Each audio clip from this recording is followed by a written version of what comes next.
Alors, Pâques et la Pentecôte, le baptême et la confirmation. Alors, il y aurait beaucoup de choses à dire. Je vais essayer d'aller assez vite. Qu'est-ce que le baptême? C'est la citation de Romains 6 que je vous ai mise, que je vous résume comme ça. Le baptême, la meilleure illustration, c'est le baptême par immersion. On est plongé dans l'eau. Quand on est plongé dans l'eau, on meurt. Je ne sais pas le record d'apnée, c'est 1 minute 30 ou quelque chose comme ça. Donc, ben oui. Donc, qu'est-ce qui meurt là? C'est tout notre péché. Tout notre péché. Et quand on sort de l'eau, bon, enfin, de nouveau, on peut respirer. On inspire l'Esprit Saint qui nous donne la vie, qui nous donne une vie nouvelle, une vie d'enfant de Dieu. Donc, concrètement, le baptême, c'est le mystère pascal. Ce qu'on a vécu là, la Semaine Sainte, en fait, on l'a déjà vécu dans notre baptême. Le baptême, c'est mourir au péché, ressusciter avec Jésus. Faire mourir le vieil homme et ressusciter en revêtant le Christ.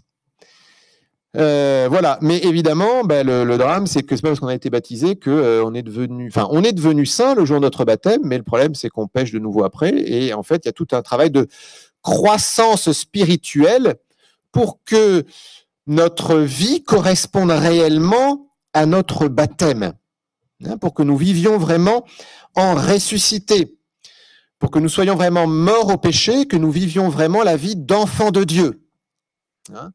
Le salut, il y a ces deux aspects, le pardon des péchés et la divinisation, devenir enfant de Dieu. Bon, ça, je pense que c'est important de le souligner. Et donc, on reçoit déjà l'Esprit Saint à ce moment-là, esprit sanctificateur de pardon des péchés. Vous vous rappelez, à la résurrection, recevez l'Esprit Saint, ceux à qui vous remettrez les péchés sont remis. Et puis, esprit de divinisation, celui qui nous fait enfants de Dieu.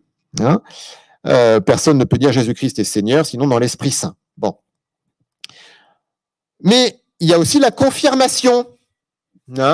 Et là, je ne sais pas si vous avez déjà préparé des gens à la confirmation, aussi bien des enfants que des adultes. Parfois, on est un peu embêté parce qu'on dit ouais, l'Esprit Saint, vous allez recevoir la confirmation. Oui, mais on m'a dit qu'au baptême, je l'ai déjà reçu. Alors, comment ça se passe?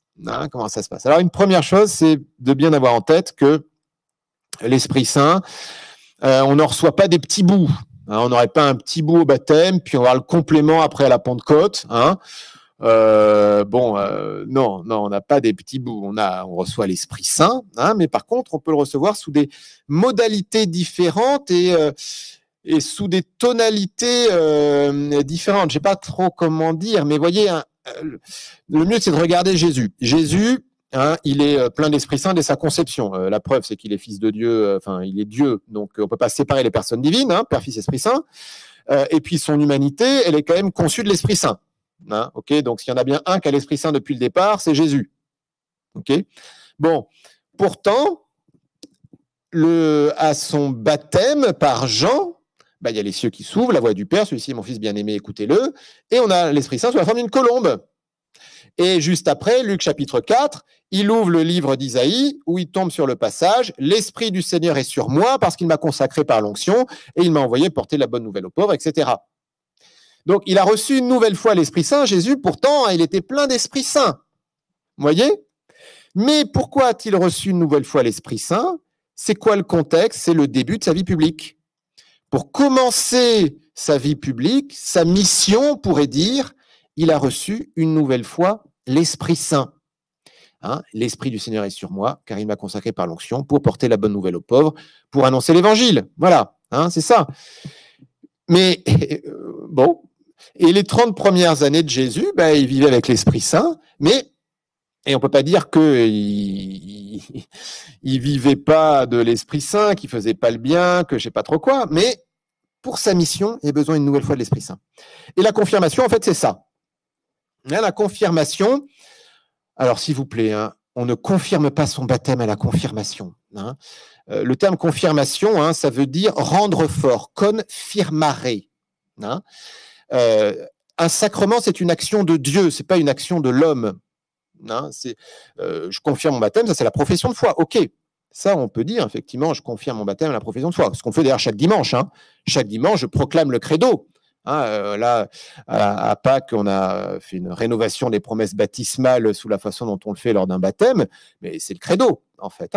Voilà. Mais la confirmation, comme tout sacrement, c'est un don de Dieu, c'est une action de Dieu qui se révèle à travers un signe. Hein. Donc là, quelle est l'action de Dieu qui se révèle à travers ce signe de l'imposition des mains et puis de l'onction du Saint-Crème? C'est le fait d'être fortifié, hein, confirmare, pour pouvoir rendre témoignage et pour pouvoir commencer notre mission personnelle dans l'Église et dans le monde. Comme à la Pentecôte, ils furent remplis de l'Esprit Saint, ils se mirent à parler en d'autres langues, chacun s'exprimait selon le don de l'Esprit. Hein, voilà. Donc ça, je crois qu'il faut bien l'avoir en tête. Hein, l'Esprit Saint, on l'a déjà reçu au baptême, on le reçoit une nouvelle fois, mais pourquoi? Pour vivre vraiment comme chrétien dans le monde. Hein. Et notre mission propre, notre mission personnelle, notre vocation propre, on pourrait dire. Hein, indépendamment de l'état de vie d'ailleurs. Hein. Enfin, ou plutôt en lien avec notre état de vie, mais voilà, quel que soit cet état de vie. Voilà, et c'est pour ça aussi, vous voyez, que la confirmation, on peut la recevoir tôt, hein, et que sans doute qu'il vaut mieux la recevoir avant l'adolescence pour avoir la force de traverser l'adolescence que la recevoir à la fin pour les quelques rescapés qui ont quand même malgré tout réussi à tenir dans leur foi. Bon, voilà. Allez.